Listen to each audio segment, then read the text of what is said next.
Hello दोस्तों, स्वागत है आपका एग्जाम टाइम में। दोस्तों हम यहाँ पर एमपीपीएससी के पिछले 30 वर्षों के प्रश्न पत्र देख रहे हैं, जिसमें हमारा जो अभी टॉपिक है वो है यहाँ पर विज्ञान, यानी विज्ञान का हमारा ये तीसरा वीडियो है। और दोस्तों एक दोस्त हमसे पूछ रहा था कि ये जो क्वेश्चन है ये आप कहाँ से लाते हो या मन से बनाते हो क्या।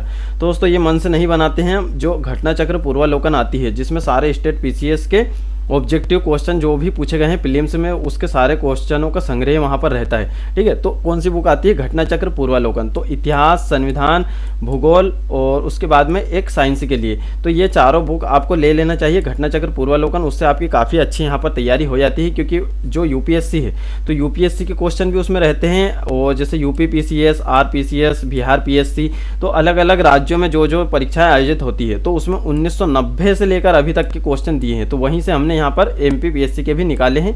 तो वहाँ पर अलग अलग स्टेट पीसीएस में किस प्रकार के क्वेश्चन पूछे जाते हैं, और यदि स्टेट पीसीएस द्वारा अगर कोई सा क्वेश्चन डिलीट किया जाता है तो वो डिलीट होने का वहाँ पर कारण भी यानी व्याख्या भी बहुत शानदार लिखी रहती है कि इसे क्यों डिलीट किया गया है और इन चारों में से कौन सा सही है या फिर कौन सा इसका सही होना था।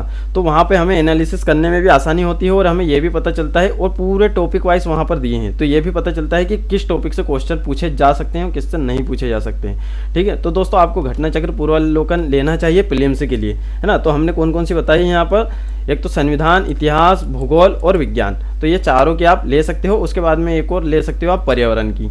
ठीक है दोस्तों, तो वहाँ से हम ये क्वेश्चन निकालते हैं, क्योंकि वहाँ पर पूरा 1990 से लेकर 2019 तक के अभी क्वेश्चन दिए हैं। और जो 2018 और 19 के जो क्वेश्चन हैं वो हम ये जो सारे हमारे अभी 1990 से 2017 तक के क्वेश्चन कंप्लीट होंगे, उसके बाद 2018 और 19 के भी हम यहाँ पर देख लेंगे। तो हमारा ये पहला क्वेश्चन है कि पानी का शुद्धतम रूप क्या है। सन 2000 का क्वेश्चन है, तो इसका जो राइट आंसर होगा वो होगा यहाँ पर वर्षा का पानी, यानी इसका पीएच मान क्या होता है, तो पीएच मान होता है 7। नेक्स्ट है कि कौन सी गैस नोबल गैस कहलाती है। 2016 का एक क्वेश्चन है, तो दोस्तों इसका जो राइट आंसर है वो है यहाँ पर हीलियम। ठीक है, तो इसके अलावा भी आपको ध्यान रखना है कि आवर्त सारणी के समूह 18 के 6 तत्व है। 6 तत्व कौन कौन से हैं? हीलियम, नियान, आर्गन, क्रिप्टॉन, जिनान और रेडान। तो ये भी क्या है दोस्तों, ये भी नोबल गैस या उत्कृष्ट गैस इन्हें कहते हैं। तो दोस्तों देखिए, कभी कभी कुछ क्वेश्चन में यानी हम बोलते तो सही है, बाकी टिक यहाँ पर गलत हो जाता है। जैसे कि एक क्वेश्चन आया था सार्वत्रिक गुरुत्वाकर्षण का नियम किसने दिया, तो एक हमने बोला था उसमें न्यूटन, और वहाँ पर सबसे पहले ऑप्शन में लिखा था चार्ल्स न्यूटन और थर्ड वाले में लिखा था आइजक न्यूटन। तो उसका जो राइट आंसर होगा वो आइजक न्यूटन होगा। ठीक है दोस्तों, तो हमने आइजक नहीं बोला था, न्यूटन बोला था। तो आपको यहाँ पर आपको भी ध्यान रखना है, क्योंकि आपको भी ये जो क्वेश्चन है तो हम यहाँ पर बताते हैं तो आपको भी ध्यान रखना है। बाकी हम यहाँ पर पूरी कोशिश करते हैं कि राइट आंसर ही बताएं, बाकी कभी कभी एक दो क्वेश्चन में ऐसा भूला जाता है जल्दी जल्दी में, क्योंकि वीडियो ज़्यादा लंबा ना हो इसलिए हम यहाँ पर थोड़ा सा जल्दी बोलने का प्रयास करते हैं, क्योंकि ज़्यादा लंबा वीडियो होता है तो कोई देखता नहीं है। नेक्स्ट है कि वायुमंडलीय वायु में नाइट्रोजन लगभग कितने प्रतिशत होती है। 2006 का ये क्वेश्चन है, तो इसका जो राइट आंसर होगा वहाँ ये होगा 78 और 79%। ठीक है, तो ये तो आपको पता चल गया कि नाइट्रोजन लगभग 78% होती है, वायुमंडल में सबसे ज़्यादा है। अब आपको कमेंट करके ये बताना है कि ऑक्सीजन का परसेंटेज कितना है, यानी कि दूसरे नंबर का स्थान है वायुमंडल में ऑक्सीजन का, तो वो ऑक्सीजन कितने प्रतिशत है वायुमंडल में, तो ये आपको यहाँ पर टाइप करके बताना है। नेक्स्ट है दोस्तों कि हाथ से गैस किसे कहते हैं। 2017 का एक क्वेश्चन है, तो इसका जो राइट आंसर होगा वो होगा यहाँ पर नाइट्रस ऑक्साइड, यानी कि N2O, है ना। तो देखिए इस जो ऐसे होते हैं ये फार्मूले भी आपको थोड़े थोड़े पता होना चाहिए, क्योंकि डायरेक्ट अगर यहाँ पूछ लेते हैं कि हाथ से गैस किसे कहते हैं, CO2, CO या फिर NO2 फिर H2O, तो इस प्रकार से भी क्वेश्चन पूछ सकते हैं। तो आपको फिर पहचानना आना चाहिए कि ये क्या है, नाइट्रस ऑक्साइड। और यहाँ पर जो साइंस से पूछी जाती है, जैसे कि हमारा अभी जो मौलिक सिद्धांत वाला टॉपिक है, तो उसमें ये दोस्तों ऐसे ही बेसिक क्वेश्चन आएंगे, यानी कि आपको केवल सिद्धांत नहीं पढ़ना है, आपको वहाँ पर पूरा फिजिक्स, केमिस्ट्री और बायोलॉजी पूरा पढ़ना है, यानी कि जो भी लूसेंट में आपका दिया है वो, और अदर से आपको जितना फैक्ट आप तैयार कर सको वो। ठीक है, तो लूसेंट में भी इतना कोई ज़्यादा नहीं दिया है, पूरा 10th लेवल का है, तो हमने पढ़ा ही है, बाकी थोड़ा सा आपको एफर्ट लगाना होगा। नेक्स्ट है दोस्तों के सामान्यतः गुब्बारे में कौन सी गैस भरी जाती है। 1991 का क्वेश्चन है, तो दोस्तों इसका जो राइट आंसर है वो है यहाँ पर हीलियम। ठीक है, हीलियम यहाँ पर भरी जाती है। हीलियम क्या होती है, हल्की गैस होती है। नेक्स्ट है दोस्तों कि पीएच एक मूल्यांक दर्शाता है। 1996 का क्वेश्चन है, तो आप सभी को पता है कि किसी घोल के अम्लीय या क्षारीय होने का मूल्यांक होता है पीएच पैमाना। अब आपको ये बताना है कि पीएच पैमाना किसने दिया था, यानी कि किसने इसकी खोज की थी, इस प्रकार भी बोल सकते हैं। तो हमें बता दे रहे हैं यहाँ पर सोरेनसन, है ना, सोरेनसन नामक वैज्ञानिक ने। और ये कहाँ से कहाँ तक होता है, 0 से 14 तक। नेक्स्ट है दोस्तों कि नीला थोता क्या है। 1990 का दोस्तों ये क्वेश्चन है, तो इसका जो राइट आंसर है वो यहाँ पर कॉपर सल्फेट। ये सल्फेट का क्या है, एक यौगिक है, ये है कॉपर सल्फेट। नेक्स्ट है कि नींबू में मुख्यतः कौन सा अम्ल होता है, तो ये 2003 का ये क्वेश्चन है। तो नींबू में दोस्तों होता है साइट्रिक अम्ल, ठीक है, साइट्रिक अम्ल होता है, ये आपको ध्यान रखना है। और दोस्तों इस प्रकार के क्वेश्चन भी आते हैं कि जैसे कि सेब में कौन सा अम्ल होता है या फिर एसिड होता है, तो इस प्रकार से भी आपको यहाँ पर अच्छे से ध्यान रख लेना है। उसके बाद में हम नेक्स्ट क्वेश्चन की बात करते हैं 69 में हमारा ये क्वेश्चन है कि सिरके में कौन सा अम्ल पाया जाता है, तो ये 2010 में पूछा गया था। तो ये है एसिटिक अम्ल यानी एसिटिक एसिड। नेक्स्ट है कि सिरका का रासायनिक नाम क्या है, तो इसका वही है रासायनिक नाम भी एसिटिक एसिड। उसके बाद में यहाँ पर गोबर गैस में मुख्य तत्व होता है 1999 का क्वेश्चन है। तो गोबर गैस में जो मुख्य तत्व होता है वो होता है यहाँ पर मेथेन, है ना। तो मेथेन का फार्मूला क्या है, CH4। नेक्स्ट है अग्निशमक में कौन सी गैस काम आती है, 1991 का एक क्वेश्चन है। तो दोस्तों इसका जो राइट आंसर होगा वो होगा यहाँ पर कार्बन डाइऑक्साइड, ठीक है। कार्बन डाइऑक्साइड का क्या है, CO2।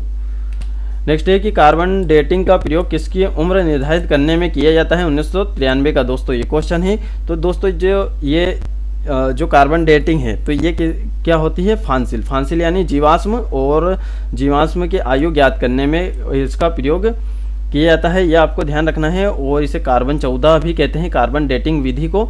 इसके बाद में आपको ये बताना है कि जो जीवाश्म फांसिल राष्ट्रीय उद्यान है तो वो MP में किस जिले में है, ये आपको कमेंट करके बताना है।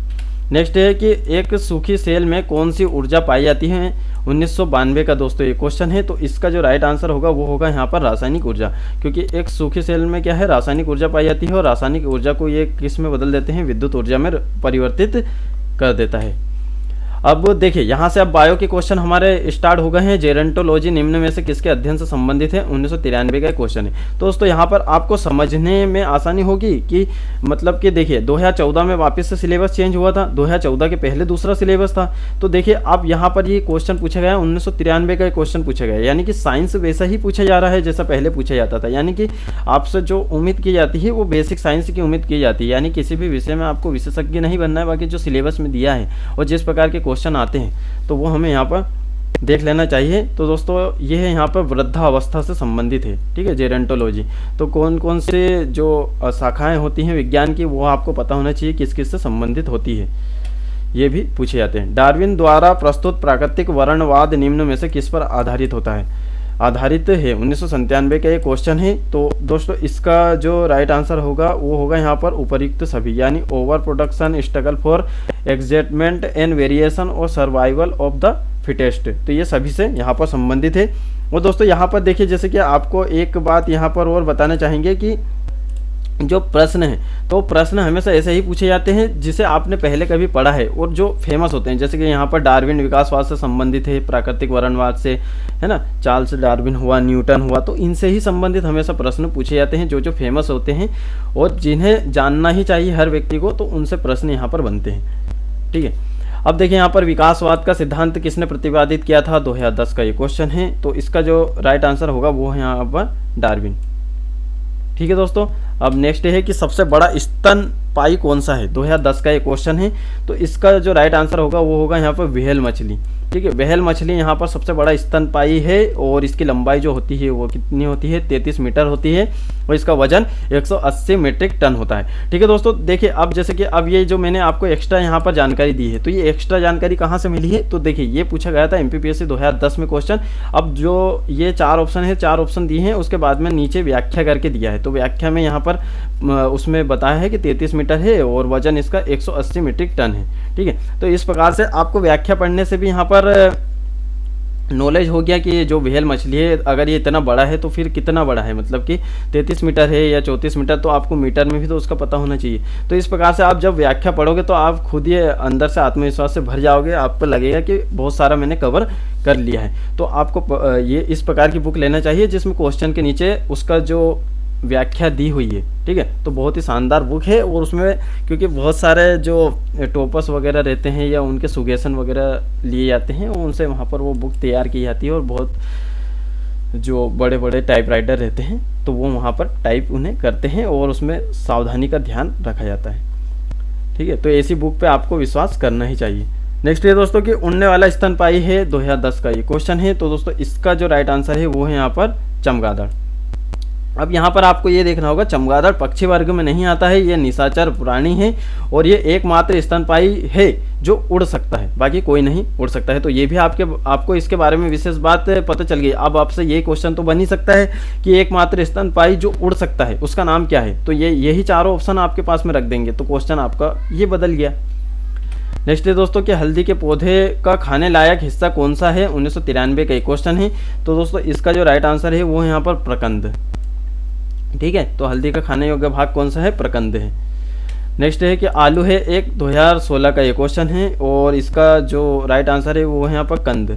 ठीक है, तो ये कंद होगा और आलू क्या है, भूमिगत रूपांतरित एक तना है, तो आलू क्या है, एक तना भी है, ये आपको ध्यान रखना है। नेक्स्ट है कि प्रथम पोषक स्तर के अंतर्गत आते हैं, तो आप सभी को पता है इसका जो राइट आंसर है वो है हरित पादप।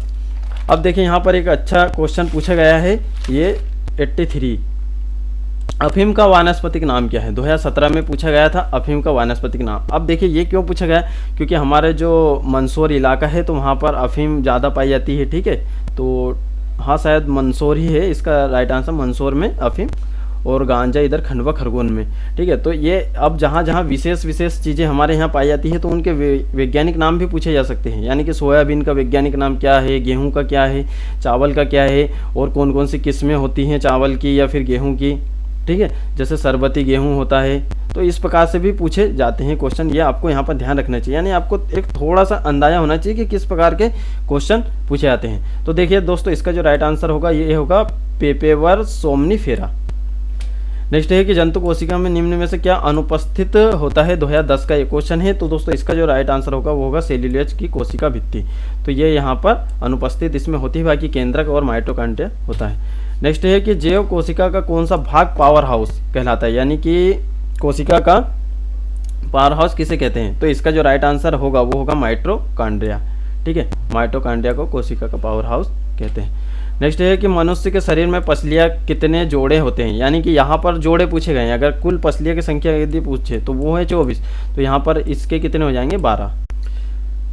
दोस्तों 87 में हमारा ये क्वेश्चन है कि नाखून काटते समय दर्द नहीं होता है, क्योंकि 1994 का दोस्तों ये क्वेश्चन है। तो देखिए यहाँ पर ये जो क्वेश्चन है ये जो वैज्ञानिक के दिनचर्या में, यानी हमारी दैनिक दिनचर्या में क्या उपयोग हैं, तो उससे यहाँ पर ये क्वेश्चन बनते हैं। तो इसका जो राइट आंसर होगा वो होगा यहाँ पर फर्स्ट वाला कि नाखून मृत कोशिकाओं के द्रव द्वारा बने होते हैं जिनमें रक्त संचरण नहीं होता है, इसलिए यहाँ पर दर्द हमें नहीं होता है। नेक्स्ट है कि एंजाइम मूलतः क्या है, 1990 का दोस्तों ये क्वेश्चन है। तो इसका जो राइट आंसर होगा, तो इसका राइट आंसर है प्रोटीन। ठीक है, ये आपको यहाँ पर ध्यान रख लेना है। अब नेक्स्ट है हमारा कि मानव शरीर की सबसे बड़ी ग्रंथि कौन सी है। अब देखिए ये 1990 और 2016, अब देखिए यहाँ पर कितना बड़ा डिफरेंस है, उसके बाद भी ये क्वेश्चन रिपीट हुआ है सेम टू सेम।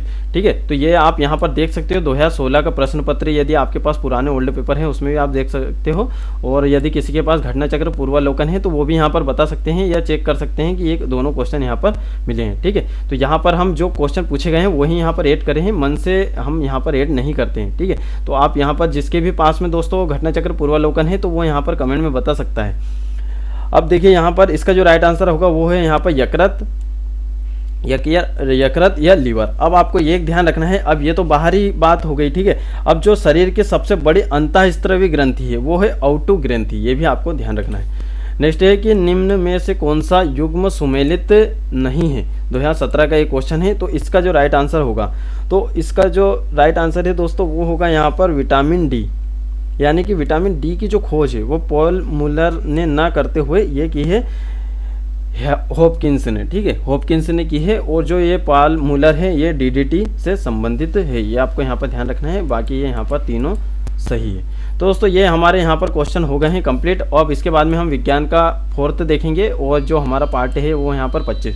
तो दोस्तों ये सीरीज आपको कैसी लग रही है आप बता सकते हो। उसके बाद में जो अभी देखिए दोस्तों, अभी क्या है, टाइम आपके पास अब बहुत कम बचा है, तो आपको यूट्यूब वगैरह और जो सोशल मीडिया है तो इनसे आपको थोड़ा सा दूरी बनाकर रखना है। यानी कि अगर आपको काम पड़ता है तो ही आपको यहाँ पर देखना चाहिए। बाकी आपको ज़्यादा इसमें समय बिताना नहीं चाहिए। आप ज़्यादा से ज़्यादा कहाँ से पढ़िए, आपके जो बुक नोट्स वगैरह हैं वहाँ से आप पढ़िए, यूट्यूब से ज़्यादा ना पढ़िए। ये मैं आपको बता रहा हूँ क्योंकि ऐसी चीज़ें कोई बताता नहीं है, क्योंकि इसमें आपका अगर आप 5 मिनट के लिए आओगे तो आपके 5 घंटे कब निकल जाएंगे ये भी आपको यहाँ पर पता नहीं चलेगा। ठीक है, तो ज़्यादा से ज़्यादा आप बुक से प्रैक्टिस करने का सोचिए। और अब आपको लास्ट टाइम में क्या करना है, ज़्यादा से ज़्यादा फैक्ट लगाना है सब्जेक्ट से रिलेटेड, और अच्छे ऑथेंटिक जो बुक आपने लेकर रखी है तो उन्हें अच्छे से यहाँ पर पढ़ना है। और हमारे ग्रुप में जैसे कि रात को 10 बजे हम क्वाइज करते हैं, पूरे टॉपिक वाइज चल रहे हैं, तो उसमें भी आपकी यहाँ पर अच्छे से प्रैक्टिस हो जाएगी, क्योंकि पीएससी में जो पूछे गए हैं अलग अलग स्टेट पीसीएस में, तो वही क्वेश्चन हम वहाँ पर दे रहे हैं। तो आपको वो क्वेश्चन आपको लगाना चाहिए, क्योंकि देखिए आप टेस्ट सीरीज भी ज्वाइन करोगे तो उसमें भी आपको, जैसे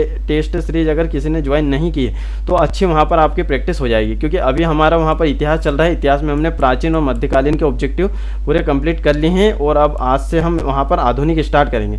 तो आधुनिक के जो ऑब्जेक्टिव हैं वो 3 से 4 दिन और चलेंगे, उसके बाद हम वहाँ पर संविधान के स्टार्ट करेंगे। ठीक है दोस्तों, फिर संविधान के बाद में भूगोल के, क्योंकि देखिए अभी आपने जो नए नए टॉपिक हैं तो वो नए नए टॉपिक की अभी मार्केट में जो बुक वगैरह आई है तो उनका थोड़ा हमें देखना पड़ेगा कि उसमें किस प्रकार के ऑब्जेक्टिव बन सकते हैं, तो उस प्रकार से फिर उनके भी हम वहाँ पर स्टार्ट करेंगे। यानी कि एग्ज़ाम तक हम जो हमारा जो ग्रुप है तो उसमें आपको पूरे सिलेबस के ऑब्जेक्टिव करवा देंगे, तो आपकी काफ़ी वहाँ पर प्रैक्टिस हो जाएगी। और दोस्तों ऑब्जेक्टिव सिर्फ आपकी प्रैक्टिस के लिए होते हैं, यानी कि रिवीजन के लिए होते हैं, यानी आपने कितना रिवीजन करा है तो वो आपको वहाँ पर जानने के लिए होते हैं कि हमें कितना आता है।